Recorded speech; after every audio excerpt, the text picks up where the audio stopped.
Hi guys, I just wanted to go over with you the use of your calendar, your Google Calendar, as well as how to use it. So your Google Calendar can be very critical for you as a manager with Hudson's, an MIT with Hudson's, or even a sales associate with Hudson's.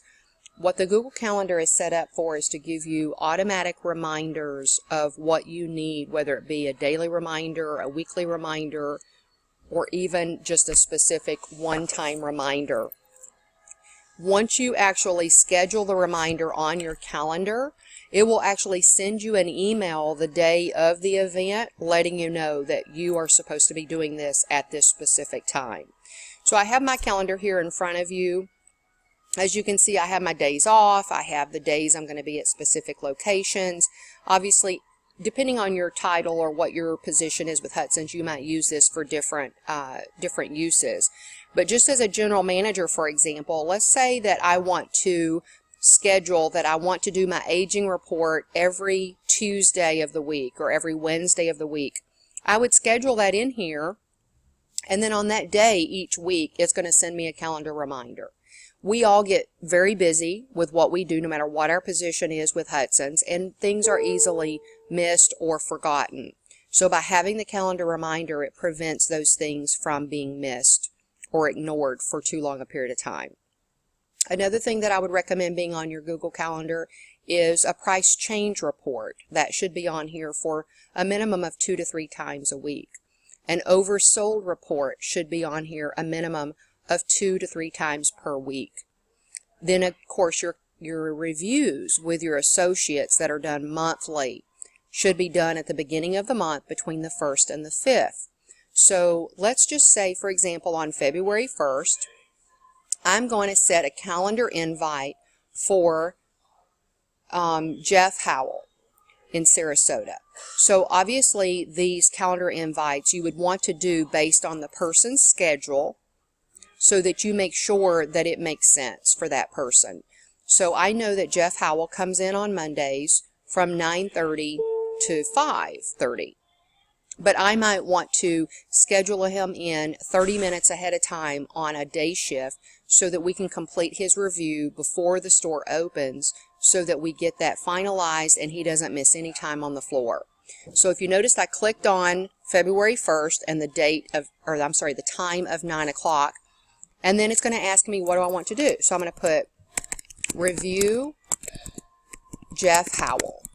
And then you can either put create event or you can do edit event. Edit event is what you really need to do for most any event, unless it's just a reminder for yourself. The review Jeff Howell needs a invitation sent to Jeff Howell, so he's also committed to come in that half hour early on that day. So here I'm going to put under add guest, I'm going to put Jeff Howell. You can see here it's saying who the guests are. It's got at 9 o'clock. You can change the time slots. It doesn't have to be an hour. I can put 9 to 9:30, however you want to do it. And then I'm going to put, you can enter where if you want to. I don't think that's necessary in this case. You can put notes in here and under description if you want to. Again, I don't think that's necessary in this case, because whatever you put here, they're going to be able to see unless you go down below and select private. So I'm going to put, when I hit save, and then once I hit save, it's going to click, would you like to send invitations to the guest? If I hit send here, it's going to send Jeff the invitation for us to meet at 9 a.m. on February 1st. And then he's going to receive an email invitation, and he can either accept or decline. I'm not going to send this because I'm obviously not going to schedule that review with Jeff, but I wanted you guys to be able to see an example. So I'm going to click don't send, but in your scenario, you would click send. At that point, he would be given the email asking him to attend the invitation.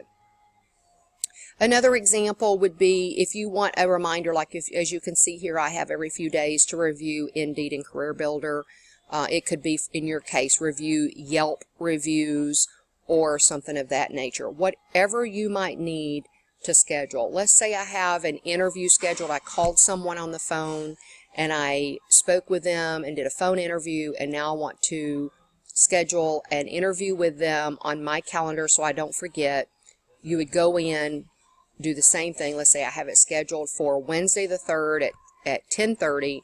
I would put interview Freddie Smith, just as an example.